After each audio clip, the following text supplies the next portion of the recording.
The night was quiet at Kensington Palace. Too quiet. Security guard James Mitchell had worked the royal grounds for 7 years, and he knew when something felt wrong. It was 2:47 in the morning. The hallways were dim, lit only by the soft glow of antique lamps. James was making his rounds on the second floor when he heard it. A sound. Soft footsteps. Not the heavy boots of another guard. These were lighter, faster. His heart began to race. He reached for his radio, but hesitated. What if it was nothing? What if he was hearing things? But then he heard it again. Closer this time. Someone was moving through the west corridor. The corridor that led directly to the children's bedrooms. James turned the corner and froze. A figure stood 20 feet away. A woman. She wore dark clothes, a hood pulled low over her face. In her right hand, she carried something.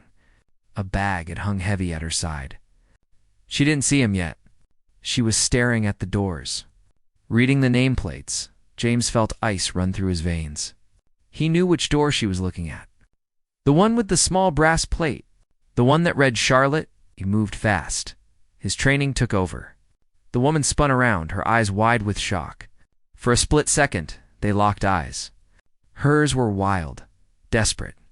Before she could run, James lunged forward and tackled her to the ground. The bag flew from her hand and skidded across the marble floor. She screamed. A raw, haunting sound that echoed through the silent palace. Alarms blared. Red lights flashed in the hallways. Within seconds, 4 more guards appeared. They pinned the woman down as she thrashed and sobbed. James stood, breathing hard, his eyes fixed on the bag lying open on the floor. What spilled out made his blood turn cold. If you want to see how this story unfolds and discover what was inside that bag, make sure you're subscribed so you don't miss what happens next. Kate Middleton was asleep when the alarms went off. She jolted awake, her heart pounding. Prince William was already sitting up, reaching for his phone. The message was brief but chilling. Intruder apprehended. 2nd floor. Near Charlotte's room, Kate's breath caught in her throat. She threw off the covers and ran. William was right behind her. The hallways were flooded with security now. Voices crackled over radios. Kate's bare feet slapped against the cold floor as she sprinted toward her daughter's room. She didn't care about protocol. She didn't care about anything except getting to Charlotte. When she reached the door, 2 guards stood outside. One of them stepped forward. "Your Royal Highness, the princess is safe. She's asleep." She didn't wake up. Kate pushed past them and opened the door. The room was peaceful. Charlotte lay curled under her blankets, her breathing soft and steady, a stuffed rabbit tucked under her arm. Kate's knees nearly buckled with relief. She walked to the bed and gently brushed a strand of hair from her daughter's face. Charlotte stirred slightly, but didn't wake. Kate kissed her forehead and whispered, "You're safe. Mama's here." But even as she said it, her hands were shaking. Because down the hall, the woman was being restrained. And the bag that had been meant for this room. For her daughter, William stood in the hallway with the head of security. His face was pale but controlled. Kate stepped out of Charlotte's room and closed the door softly behind her. She looked at William. He reached for her hand and squeezed it. They didn't need to speak. The fear was written in both their eyes. "Where is she?" Kate asked, her voice low and steady, despite the tremor in her chest. "Detained in the security office, ma'am," the head of security replied.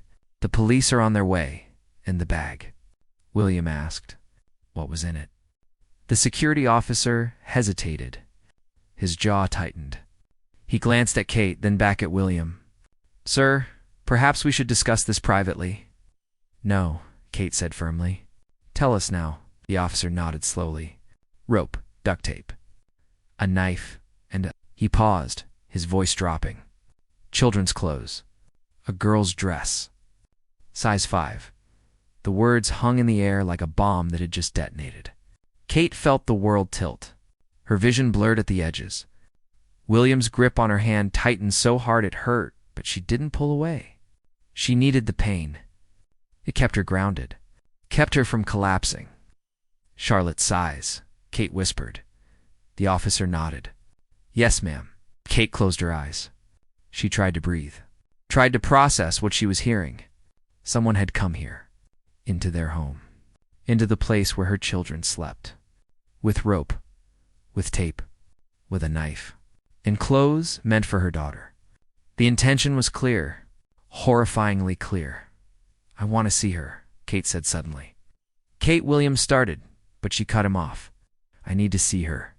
I need to look her in the eye." William exchanged a glance with the security officer. Then he nodded. "We'll go together." They walked through the palace in silence. The lights were harsh now. Every shadow seemed darker. Every corner felt threatening. Kate had lived here for years. These were halls she walked every day. But tonight they felt foreign, dangerous, tainted. The security office was a small, windowless room in the east wing. 2 armed officers stood outside the door.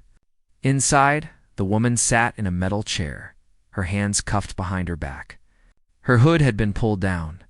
She looked young, maybe 30. Her hair was tangled, her face streaked with tears. When Kate and William entered, she looked up. Her eyes were red and swollen. Kate stared at her.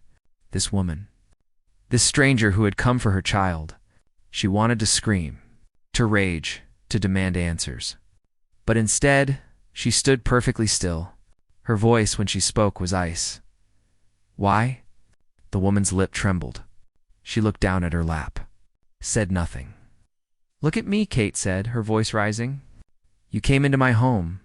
You went to my daughter's room. You had a knife. You had rope. Why?" The woman began to sob.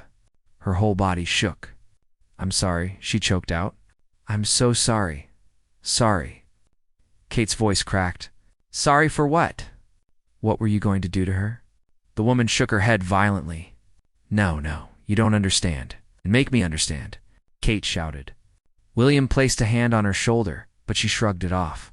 "Tell me why you're here." The woman looked up, tears streaming down her face. "Because she took my daughter." The room went silent. Kate blinked. Confusion cut through her anger. "What?" "Princess Charlotte," the woman whispered. "She took my daughter from me." Asterisk. Kate stared at the woman.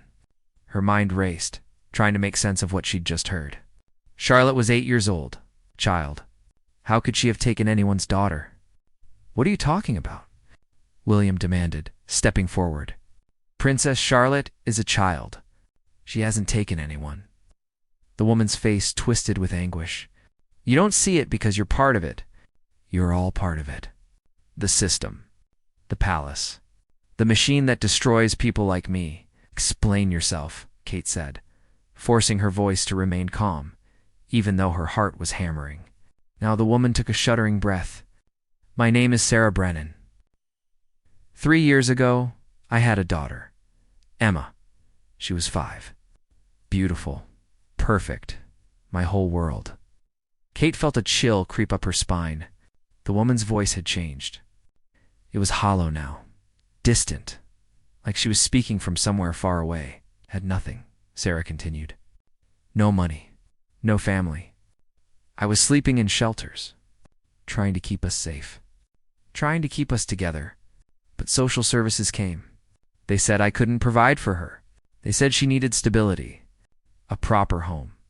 They took her from me." "I'm sorry," Kate said quietly, "but that has nothing to do with she was adopted," Sarah interrupted, her voice breaking. "By a wealthy family, a family with connections, with power. They gave her everything I couldn't. A big house, nice clothes, toys, everything. And I got nothing. Not even visitation. They erased me, like I never existed." Tears streamed down Sarah's face. Her body trembled. "I see Princess Charlotte on TV, in the papers, wearing beautiful dresses, living in a palace, and all I can think is, that should be my Emma. She's living that life, but with strangers, and I'm here, alone, with nothing." Kate felt her chest tighten. She understood grief. She understood loss. But this was something else. This was pain that had twisted into something dark, something dangerous. "So you came here William said slowly. To do what? Take Charlotte because you can't have your daughter. Sarah's eyes flashed with something wild. I just wanted her to feel it, to know what it's like, to have your child ripped away from you, to feel that emptiness, that hole that never heals. Kate felt bile rise in her throat. You were going to kidnap her. I just wanted one day, Sarah whispered. One day where you'd feel what I feel every single day. The panic, the fear, the not knowing. And then maybe you'd understand. Maybe you'd help me. Use your influence. Get Emma back. The room was silent except for Sarah's ragged breathing. Kate looked at this woman. This broken, desperate woman who had been driven to madness by grief. A part of Kate wanted to feel sympathy, to understand, but another part, the mother part, felt only rage. You brought a knife, Kate said, her voice barely above a whisper. Rope, tape. You were going to hurt her. No, Sarah said quickly. No, I swear. Those were just in case. For protection. I wasn't going to... You don't bring a knife to a child's room for protection, William said sharply.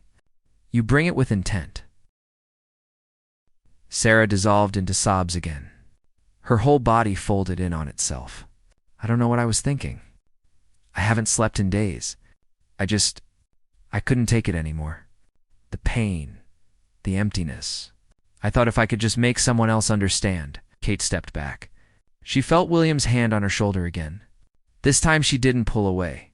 She let him guide her toward the door. She'd heard enough. She couldn't stand to be in this room anymore. With this woman's pain, this woman's madness, this woman who had come so close to destroying everything. Kate walked back through the hallways in a daze. William was beside her, speaking in low tones to security, making arrangements, ensuring this could never happen again. But Kate barely heard him. Her mind was somewhere else, somewhere dark. She kept seeing Sarah's face, the desperation, the grief, the brokenness. And underneath it all, she kept thinking, what if it had been me? What if someone had taken Charlotte? What if she'd been ripped from Kate's arms and given to strangers?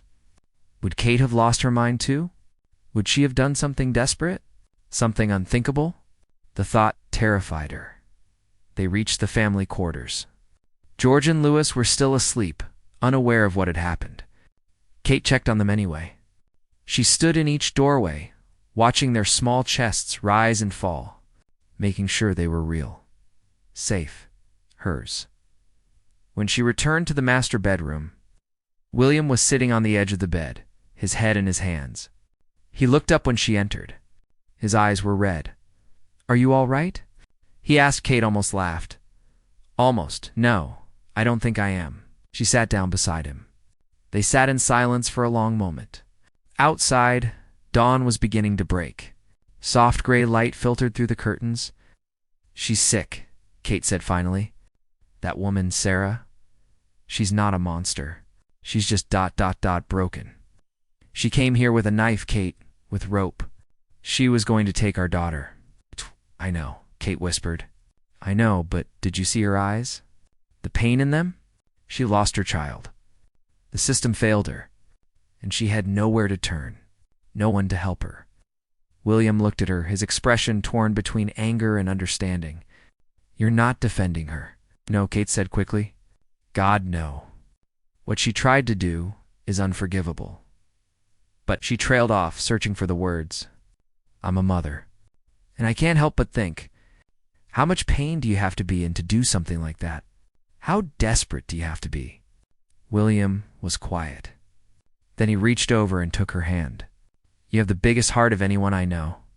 But you can't save everyone, Kate. I know, she said, but maybe we could have prevented this. If there were better systems in place, if people like Sarah had more support, if losing a child didn't mean losing everything. William squeezed her hand. You're right. And maybe that's something we can work on. But right now, I just need you to be okay. The kids need you to be okay. Kate nodded. She knew he was right. But sleep felt impossible. Every time she closed her eyes, she saw that bag on the floor. The rope, The knife, the dress in Charlotte's size. She saw Sarah's face, heard her broken voice, felt the weight of all that pain and desperation. The police arrived just after 6 in the morning. They took Sarah away in handcuffs.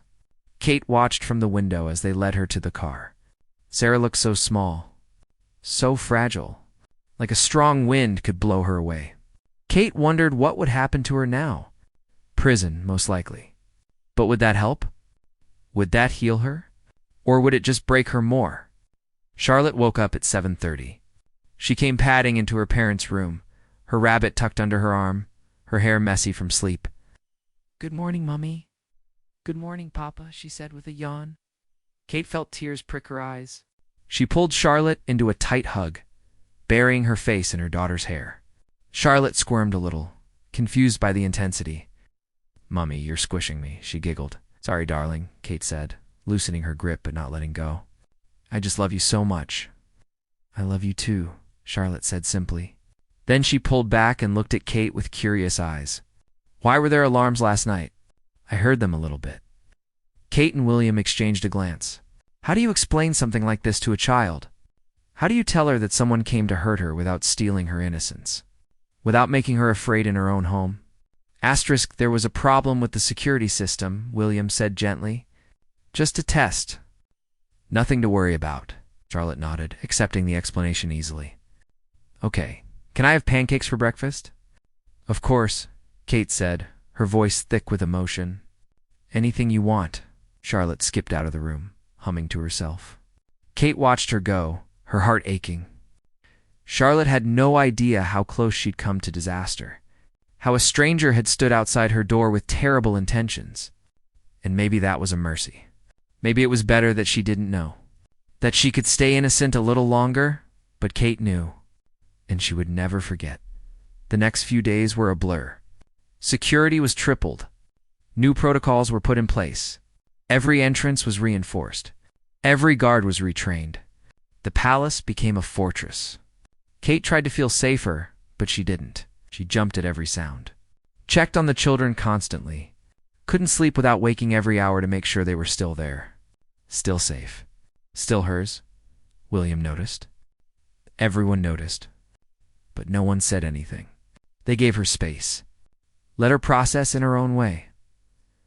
A week after the incident, Kate received a letter.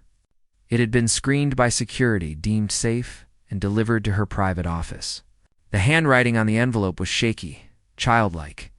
Kate's hands trembled as she opened it. Your Royal Highness, it began. I know I have no right to write to you. No right to ask anything of you. But I need you to know that I am sorry. Truly, deeply sorry. What I tried to do was unforgivable.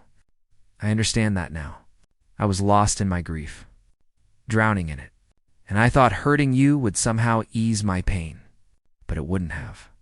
It would have only created more pain, more brokenness. Kate's throat tightened as she continued reading. I don't expect forgiveness. I don't deserve it. But I want you to know that I never would have hurt your daughter. Not truly. I was desperate and broken and not thinking clearly. But I'm not a monster. I'm just a mother who lost her child. And that loss broke something inside me. The letter went on. Sarah wrote about Emma. About the last time she'd seen her. About the nightmares she had. About the therapy she was now receiving in custody. About the slow, painful realization that what she'd done was wrong. That her grief didn't justify her actions. That she'd nearly destroyed another family in her attempt to reclaim her own. I hope the letter concluded that someday you can understand, not forgive, but understand because you're a mother too. And I think you know. You know what it feels like to love a child so much that losing them would break you? I just broke in the wrong direction. And I will spend the rest of my life regretting that. Please hold your daughter close. Tell her you love her. Don't take a single moment for granted. Because I did. And now she's gone. And I have nothing but regret. The letter was signed simply. Sarah Kate set it down on her desk. Tears ran down her cheeks. She didn't wipe them away. She just sat there, feeling the weight of it all. The fear, the anger, the grief. The complicated, messy reality that people were never just one thing. That Sarah was both a threat and a victim. Both dangerous and broken. Both someone to fear and someone to pity. Kate thought about Emma. Wondered where she was. If she was happy. If she ever thought about the mother who'd lost her. If she even remembered her. And she thought about Sarah, sitting in a cell somewhere, drowning in regret and grief. 2 lives shattered. 2 people lost. And a system that had failed them both. That evening, Kate sat in Charlotte's room while her daughter got ready for bed. Charlotte brushed her teeth, changed into her pajamas, and climbed under the covers with her stuffed rabbit. She looked so peaceful, so innocent, so utterly unaware of the darkness that had come so close to touching her mummy. Charlotte said, her voice sleepy. "Yes, darling. Why do you keep looking at me like that?" Kate blinked. She hadn't realized she'd been staring. Like what? Like you're sad, or scared, or something. Kate moved to sit on the edge of Charlotte's bed. She reached out and tucked a strand of hair behind her daughter's ear. "I'm not sad or scared. I'm just ... grateful. So very grateful that you're here. That you're safe. That I get to be your mom." Charlotte smiled. "You're always my mom, silly. You don't have to be grateful for that." Kate laughed softly, tears pricking her eyes again. "I know, but sometimes grown-ups need reminders. About what's important. About what matters." Charlotte yawned. "Okay. I love you, Mummy. I love you too, sweetheart. More than you could ever know." Kate stayed until Charlotte fell asleep. Then she stayed a little longer. Watching her breathe, watching her chest rise and fall, memorizing every detail of her face, the curve of her cheek, the way her eyelashes rested against her skin, the small hand clutching the rabbit. William found her there an hour later. He stood in the doorway, just watching. When Kate finally looked up, he gave her a sad, understanding smile. "She's okay," he said softly. "I know," Kate whispered. "But I keep thinking, what if James hadn't been there? What if he'd been 5 seconds slower? What if Buddy was there?" William interrupted gently. "And Charlotte is safe." "You can't live in the what-ifs, Kate. They'll destroy you." Kate nodded. She knew he was right, but knowing something and feeling it were 2 different things. She stood up, taking one last look at Charlotte, and followed William out of the room. They closed the door softly behind them. In the days that followed, Kate threw herself into her work. She visited shelters, spoke with organizations that supported vulnerable families, met with social workers and advocates. She learned about the system, about how parents like Sarah fell through the cracks, about how poverty and mental illness and lack of support created situations where families were torn apart, where children were removed not because of abuse, but because of circumstances. It didn't excuse what Sarah had done. Nothing could. But it helped Kate understand. And understanding, she realized, was the first step toward change. She and William started a new initiative. A fund to provide legal support and resources to parents fighting to keep or regain custody of their children. Counseling services. Financial assistance. Advocacy. It wasn't much. It wouldn't fix everything. But it was something. A step in the right direction. When reporters asked why, Kate kept her answer simple. Every child deserves to be with a parent who loves them. And every parent who's trying their best deserves support, not judgment. We want to help bridge that gap. She never mentioned Sarah by name. Never spoke publicly about what had happened that night. The palace kept it quiet. But Kate thought about her. Often wondered if she'd heard about the initiative. If it brought her any comfort. If it meant anything at all. 3 months later, Kate received another letter. This one was shorter. Just a few lines.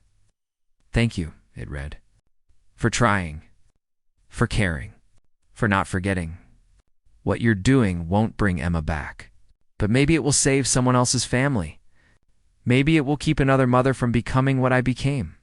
That's more than I deserve. But I'm grateful anyway." Kate folded the letter carefully and placed it in a drawer. She didn't need to keep it, but she did, because it was a reminder that pain and love and grief and hope were all tangled together, that people were complicated, that justice and mercy weren't always opposites, and that sometimes the scariest moments in life could lead to the most meaningful change. That night, Kate tucked Charlotte into bed again. She kissed her forehead, smoothed her hair, whispered her love. And as she turned off the light and closed the door, she sent up a silent prayer. For Charlotte, for all the children sleeping safely in their beds, and for the ones who weren't, for the mothers who'd lost them, for the families torn apart, she prayed for healing.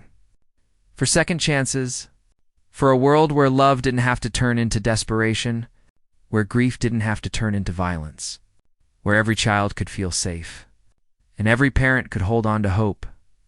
James, the guard who had stopped Sarah that night, was commended for his bravery. He received an award from the palace, but when Kate thanked him privately, he shook his head. "I was just doing my job, ma'am. You saved my daughter," Kate said, her voice breaking. "That's more than a job. That's everything." James nodded, his eyes glistening. "I'd do it again. Every time. For any of them." And Kate believed him, because in the end, that's what it came down to.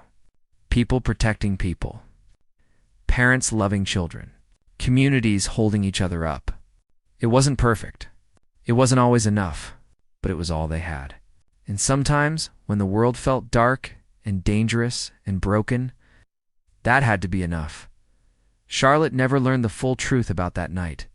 Maybe one day she would, when she was older, when she could understand the complexity of it all. But for now, she remained blissfully unaware. A happy child in a loving home, safe, protected, free to dream without nightmares. And Kate was grateful for that. Every single day.